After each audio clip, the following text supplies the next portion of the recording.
আপনি যৌবন কালে যদি আল্লাহ তাআলা দাসত্ব করতে পারেন, ইবাদত করতে পারেন, আপনার বার্ধক্য উপনীত হওয়ার পরে ইবাদত করতে না পারলেও আল্লাহ তাআলা ইবাদত দিয়ে আপনার আমলনামা পূর্ণ করে দিবে। পূর্ণ করে দেবে। আপনি ফজরের সময় উঠতে পারতেছেন না, কোমরে ব্যথা, ডায়াবেটিস ইত্যাদি ইত্যাদি, আল্লাহ বলবে যুবক অবস্থায় কি করেছিল ওটা দেখো, ওই সময় যা করছে ওইটা লিখে দাও। এই জন্য আল্লাহ রাসূল সাল্লাল্লাহু আলাইহি ওয়াসাল্লাম বলেছেন যে এই যৌবনটারে কাজে লাগাও। আল্লাহ রাসূল সাল্লাল্লাহু আলাইহি ওয়াসাল্লাম বলেছেন 5টা বিষয় আসার আগে 5টা জিনিসকে কাজে লাগাও। এর মধ্যে একটা হচ্ছে শাবাবাকা ক্বাবলা হারামিক, বার্ধক্য আসার আগে যৌবনকে কাজে লাগাও।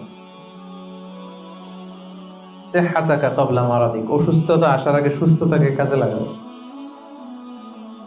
গিনাকা ক্বাবলা ফাকরিক, গরিব হয়ে যাওয়ার আগে তোমার ধনাঢ্যতাকে কাজে লাগাও। ফারাগাকা ক্বাবলা শুগলি, ব্যস্ত হয়ে যাওয়ার আগে অবসরটারে কাজে লাগাও। হায়াতাকা ক্বাবলা মাউতিক, মৃত্যু আসার আগে জীবনটারে কাজে লাগাও।